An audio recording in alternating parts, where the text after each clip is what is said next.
Assalamualaikum warahmatullahi wabarakatuh. Kami dari kelompok 3 akan menceritakan kisah Nabi Sulaiman. Suatu ketika, Nabi Sulaiman mengumpulkan para tentaranya yang terdiri dari manusia, para jin, dan juga binatang. Mereka semua berkumpul di balai untuk memenuhi undangan Nabi Sulaiman. Setelah semuanya diperiksa, Nabi Sulaiman mengetahui bahwa ternyata burung hudhud belum hadir. Sebenarnya, burung hudhud merupakan mata-mata kerajaan Nabi Sulaiman. Tugasnya sangat penting, yakni mencari tahu segala hal yang patut diketahui oleh Nabi Sulaiman. Melihat keterlambatan burung hudhud, Nabi Sulaiman pun agak jengkel. Kemudian bertanya, "Di manakah burung hudhud? Kenapa dia belum datang? Padahal tugasnya sangat penting, yakni mencari sumber mata air baru." Mendengar hal tersebut, para tentaranya tidak ada yang berani menjawab. Manakala Nabi Sulaiman berhenti berbicara, datanglah hudhud yang seperti sudah melakukan perjalanan jauh dan berkecepatan tinggi, sehingga ia tampak tersengal-sengal. "Wahai hudhud, apakah kamu tahu kesalahanmu? Apakah kamu tahu aku sedang melakukan pertemuan, tapi kau datang terlambat?" "Ampun, wahai Nabi Allah, sesungguhnya aku telah melakukan perjalanan jauh dan aku menemukan sebuah negeri yang bernama Negeri Saba. Dan aku menemukan bahwa pemimpinnya adalah seorang perempuan. Keadaan negeri itu sangat sejahtera dan makmur. Tapi sayangnya, semuanya menyembah matahari." Tutur hudhud memberikan penjelasannya. Tetapi Nabi Sulaiman tidak serta-merta mempercayai kabar tersebut. Untuk membuktikan kebenaran perkataan burung hudhud, Nabi Sulaiman menulis surat dan meminta burung hudhud untuk mengirimkannya kepada sang penguasa negeri Saba, yaitu Ratu Balkis. Karena untuk pergi ke negeri Saba, burung hudhud harus melalui hembusan angin yang sangat kencang, maka burung hudhud meminta Nabi Sulaiman membungkus surat tersebut menggunakan sampul emas, dan akhirnya burung hudhud pergi ke negeri Saba.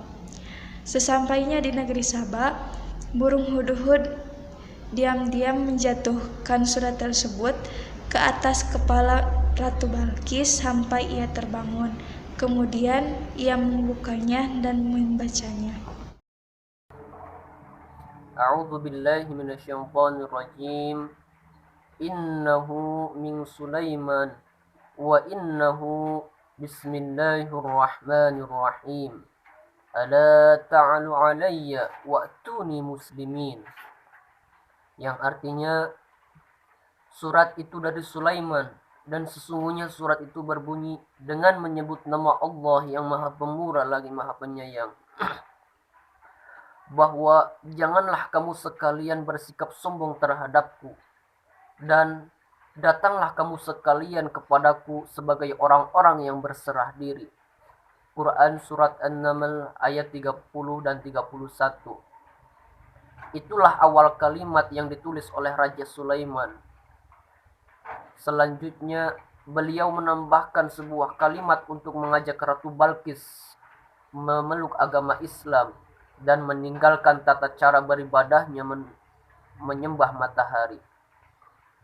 Setelah membaca surat itu, Ratu Balkis mengadakan suatu pertemuan bersama menteri-menterinya untuk membicarakan bagaimana menghadapi sikap raja lain yang menyembah kerajaan Saba, menyembah matahari.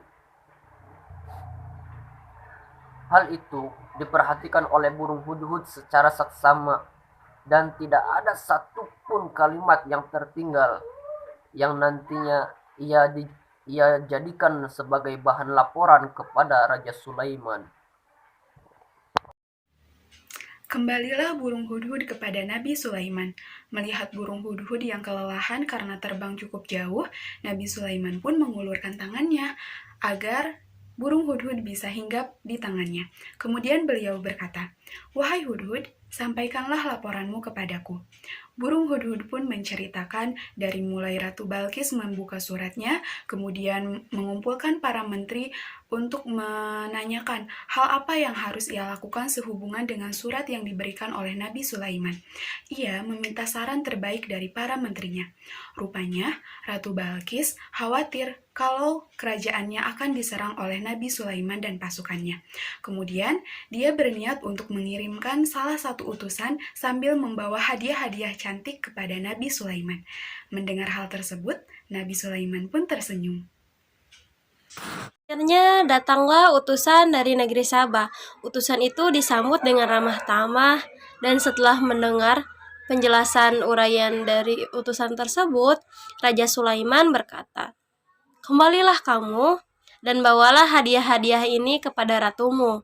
Sampaikan kepadanya bahwa Allah telah memberiku rezeki dan kekayaan yang melimpah ruah dan mengaruniaiku dengan nikmat yang tidak diberikannya kepada makhluknya yang lain. Dan selain itu, aku pun diutus sebagai nabi dan rasul yang dianugerahi kerajaan dan kekuasaan meliputi jin-jin dan binatang." Utusan Ratu Balkis pun pulang ke negerinya dan menemui ratunya. Sementara sang ratu terperanjat kaget karena mendengar cerita tentang kerajaan Sulaiman dari utusannya. Dan sementara itu dia pun penasaran, ingin melihat kerajaan Sulaiman dari dekat. Bagaimana sih kerajaan Nabi Sulaiman itu? Nah, diam-diam dia pun ingin menaklukkan dan menguasai kerajaan Sulaiman. Pada saat yang ditentukan, Ratu Balkis dan laskar terpilihnya, mereka berangkat menuju kerajaan Sulaiman. Sementara itu, mata-mata kerajaan Sulaiman yang terdiri dari para jin, mereka memberitahukan kepada raja mereka bahwa Ratu Balkis akan segera datang bersama laskar terpilihnya. Maka Raja Sulaiman mengumpulkan para jin dengan maksud memberikan misi penting. "Siapa yang bisa memindahkan singgasana Ratu Balkis?" tanya Nabi Sulaiman. "Saya bisa memindahkannya sebelum Tuan duduk di tempat duduk," kata jin Ifrit. "Kemudian, saya bisa memindahkan singgasananya sebelum Tuan berkedip," kata seorang soleh dari kaum Nabi Sulaiman. Pada saat itu juga singgasana Ratu Balkis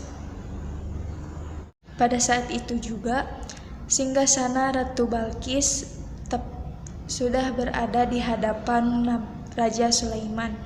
Saat melihat hal itu, Nabi Sulaiman bersungkur sujud, bersyukur kepada Allah atas kekuasaan Allah yang telah diperlihatkan kepadanya. Beliau pun memerintahkan bangsa jin untuk membangun sebuah istana yang sangat indah.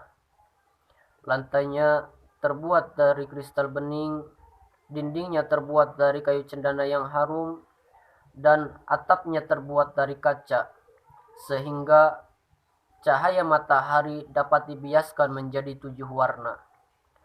Beliau pun memerintahkan agar pembangunan istana tersebut diselesaikan dengan sesegera mungkin sebelum Ratu Balkis datang. Tak lama kemudian, tibalah Ratu Balkis di kerajaan Sulaiman. Ia menyarankan agar para laskar yang mengawalnya cukup berhenti di luar kota untuk berjaga-jaga sesuatu hal yang tidak diinginkan terjadi. Ratu Balkis hanya dikawal oleh beberapa orang pembesar memasuki kerajaan Sulaiman. Ia benar-benar takjub melihat kemegahan dan kemewahan kerajaan tersebut. Sesekali mulutnya berdecak kagum dan kepalanya bergeleng-geleng. Setelah itu, Ratu Balkis dipersilakan duduk di singgasana yang telah disediakan. "Wah, rasanya seperti benar-benar singgasanaku," gumam Ratu Balkis. "Benarkah?" tanya Raja Sulaiman. "Ya, Ini benar-benar persis seperti singgasanaku. Ketahuilah, singgasana ini memang benar-benar milikmu. Singgasana ini telah kupindahkan sebelum engkau datang kemari. Nabi Sulaiman menjelaskan. Mendengar hal tersebut, Ratu Balkis semakin terkagum dengan kemujizatan Nabi Sulaiman, dan sejak saat itulah Ratu Balkis menyatakan bahwa dirinya beriman kepada Allah Subhanahu wa Ta'ala dan meninggalkan cara lama, yakni menyembah matahari. Setelah mendengar pernyataan ini, Raja Sulaiman pun senang hatinya. Ia pun mengajak Ratu Balkis untuk berkeliling-keliling istananya. Dan lagi-lagi Ratu dibuat takjub ketika ia memasuki lantai yang dikiranya air, sehingga ia pun mengangkat gamisnya. Tak perlu mengangkat gamismu, ini bukan air, tetapi ini hanya lantai kaca, tutur Sulaiman sambil tersenyum. Semenjak saat itu, antara kerajaan Sabah dan kerajaan Sulaiman bekerja sama dengan baik, dan bahkan Ratu Balkis pun menyuruh seluruh rakyatnya untuk memeluk agama Nabi Sulaiman alaihi salam, yaitu agama Islam. Nah, Ratu Balkis yang cantik pun setelah itu diperistri oleh Nabi Sulaiman dan kerajaan mereka menjadi satu.